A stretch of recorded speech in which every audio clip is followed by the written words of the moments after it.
इस समय हमारे चीफ जस्टिस गवई साहब पूरे देश में ट्रेंड कर रहे हैं, सोशल मीडिया में पूरी तरीके से सबसे टॉप पे उन्हीं का नाम चल रहा है।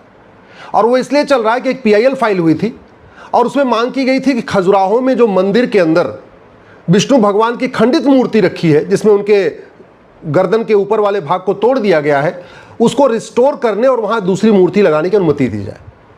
गवई साहब ने यह बोला कि काम करिए, जाइए विष्णु भगवान की पूजा करिए, वही कुछ कर पाएंगे, हम तो कुछ नहीं कर पाएंगे। क्यों? क्योंकि एंशिएंट मोन्यूमेंट एक्ट के अंतर्गत वो प्रोटेक्टेड एरिया है। उन्होंने दो बातें कही, एक कहा जाइए विष्णु भगवान की पूजा करिए, वही कुछ करेंगे। दूसरा कहा हम कुछ नहीं कर सकते क्योंकि एंशिएंट मोन्यूमेंट एक्ट के अंतर्गत ये प्रोटेक्टेड है। पहले वाले पार्ट पे उबाल आ गया, लेकिन दूसरा जो उन्होंने कहा था उसको किसी ने ध्यान दिया ही नहीं। अब सोशल मीडिया में पूरी तरीके से गवई साहब की जन्म कुंडली पूरी खंगाली जा रही है।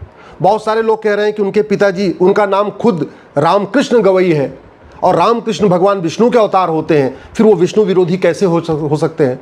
बहुत सारे कहते हैं कि उन्होंने बुद्धिज्म अडॉप्ट कर लिया, इसलिए उनको भगवान विष्णु से दिक्कत है, वो भगवान विष्णु से नफरत करते हैं, ऐसा भी लोग लिख रहे हैं।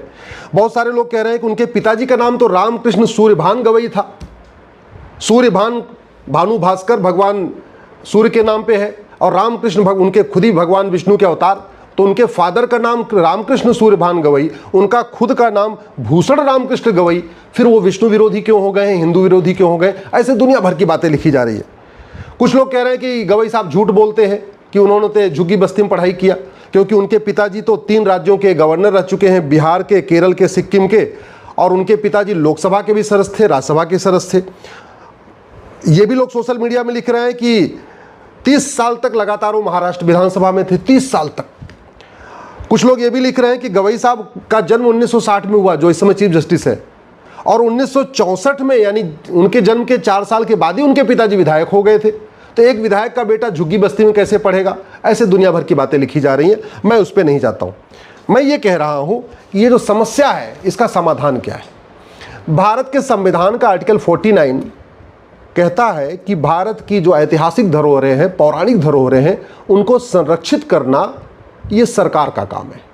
लेकिन इस आर्टिकल 49 का आज तक ठीक से इंटरप्रिटेशन हुआ ही नहीं है। आज जब आर्टिकल 49 का इंटरप्रिटेशन हुआ है, या तो कैम्ब्रिज के चश्मे से हुआ, या तो ऑक्सफोर्ड के चश्मे से हुआ है, या तो इंग्लैंड के चश्मे से हुआ है, तो अरब के चश्मे से हुआ। भारत के चश्मे से आर्टिकल 49 का इंटरप्रिटेशन हुआ ही नहीं है। भारत आर्टिकल 49 जब ये कहता है कि जो हमारी ऐतिहासिक पौराणिक धरोहरें हैं उनको प्रोटेक्ट करना है, इसका मतलब ये नहीं कि खंडित अवस्था में प्रोटेक्ट करना है। इसका मतलब ये हुआ कि मुगल काल में या ब्रिटिश काल में जो हमारे पौराणिक स्थान तोड़े गए, सरकार का दायित्व है